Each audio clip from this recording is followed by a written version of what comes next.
গ্রামের সৌন্দর্যের কাছে সবকিছু হার মানতে বাধ্য। হে গাইস, আসসালামু আলাইকুম। কি অবস্থা, সবাই কেমন আছো? সকাল সকাল কিন্তু ভার্সিটিতে চলে আসলাম। দেন ক্লাস শেষ করে কিন্তু নাস্তা করতে বসে গেলাম। একটু রোল খাচ্ছিলাম, কফি খাচ্ছিলাম। সেই সকালবেলায় কিন্তু চলে এসেছি ক্লাস করতে। দেন সকালে কোনো নাস্তাই করিনি, এই জন্য ক্লাস শেষ করে কিন্তু ক্যান্টিনে বসে নিজে আগে নাস্তা করে নিলাম। নিয়ে কিন্তু এখন আমরা বাইরে যাব ঘোরাঘুরি করতে। সো নিচে চলে আসলাম। আজকে কোথায় যাব বলো তো? আজকে আমরা যাব এত সুন্দর একটা পরিবেশে, যেখানে গেলে সত্যি কথা বলতে মনটা অনেক ভালো হয়ে যাবে।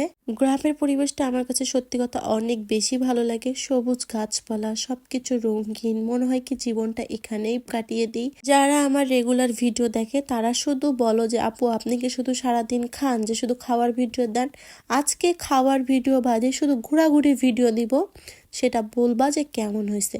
আর সত্যি কথা বলতে গ্রামের এই পরিবেশটা যদি তোমরা আসতা, বিশ্বাস করো আমি ভিডিওতে যতটুকু না তোমাদের সাথে শেয়ার করতে পারতেছি তার থেকে অনেক বেশি ভালো লাগবে। দুই বান্ধবী মনের সুখে কিন্তু রাস্তা দিয়ে হাঁটতেছিলাম আর গল্প করতেছিলাম যে মনে কত দুঃখ রয়েছে, সবকিছু এই গ্রামের পরিবেশে সবকিছু দুঃখ প্রকাশ করে মনটা সুন্দর করার জন্য। তারপরে একটু ফাজলামো করে বান্ধবীর প্রতি অনেক ভালোবাসা দেখাচ্ছিলাম। গাছের থেকে ফুল ছিঁড়ে নিয়ে বান্ধবীকে দিচ্ছিলাম যে বান্ধবী লাভ ইউ টু, তোমাকে আমি এত ভালোবাসি। বান্ধবী তো অনেক খুশি হয়ে গেছিল, আমার পটানিতে বান্ধবী পটেও গিয়েছে। কিন্তু বাস্তব কথা, আমি কিন্তু বান্ধবীকে একটুও পটাইনি। আমি কিন্তু বান্ধবীর অনেক বেশি ভালোবাসি, যা সেটা প্রকাশ করতেছিলাম। আর বিশ্বাস করো এখানের যে ভিউ, সত্যি কথা বলতে ছবিগুলো যে এত সুন্দর সুন্দর ছবি আসবে জাস্ট বলে বোঝানো যাবে না। আমরা শহরের যত জায়গায় ঘুরি না কেন এত সুন্দর ভিউ কিন্তু আমরা কখনোই পাবো না। আর এই গ্রামের এত সুন্দর দৃশ্য দেখে মনটা সত্যি কথা একদম ভরে যাবে। তারপরে কিন্তু আমরা চাচ্ছিলাম এই জায়গায় নৌকা চড়ার জন্য। দেন পরবর্তীতে কিন্তু আমরা শিওর হইলাম যে এখানে নৌকা চড়া যাবে। তারপরে কিন্তু আমরা উপরে উঠে আসলাম যে আমরা এখন নৌকাতে ঘুরতে যাব। আর এই ভিউটা দেখো, অস্থির একটা ভিউ। বিশ্বাস করবা না যে অস্থির, এক কথা এত সুন্দর।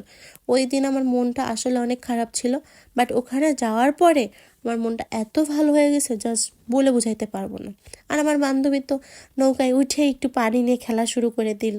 তারপর আমরা দেখতেছিলাম যে আমাদের থোপমাগুলো কেমন দেখাচ্ছে, কারণ অনেক দূর থেকে আসছে তো এই জন্য নিজের রূপটা নিয়ে একটু কনফিউশন ছিলাম যে কেমন দেখাচ্ছে। সো দেখলাম যে মোটামুটি সব কিছু। অনেক ভয় লাগতেছিল নৌকায় ওঠার পরে, কারণ হালকা একটু নড়াচড়া করলেই কিন্তু নৌকা দোল খাচ্ছিল। সো আমরা স্ট্রং হয়ে কিন্তু নৌকায় বসেছিলাম। আর ভাইয়াটা কিন্তু অনেক ভালো নৌকা চালায়, দেখলেই বুঝতে পারবা। ভাইয়াকে বলতেছি ভাই আপনার একটা ভিডিও নিব? ভাইয়া বললো হ্যাঁ হ্যাঁ নাও নাও। সো পরিবেশটা এত সুন্দর যে ভিডিও করতে করতে ভিডিও অনেক লং হয়ে যাচ্ছিল, তাই কিন্তু ভিডিওটা কেটে 2 পার্ট করে দিয়েছি। এটা ফার্স্ট পার্ট, আর সেকেন্ড পার্ট কিন্তু তোমাদের জন্য চলে আসবে। সেকেন্ড পার্টে কিন্তু আরও অনেক সুন্দর সুন্দর ভিউ দেখতে পাবা। সো যারা এখন আমার পেজটা ফলো করনি তাড়াতাড়ি ফলো করে দিও।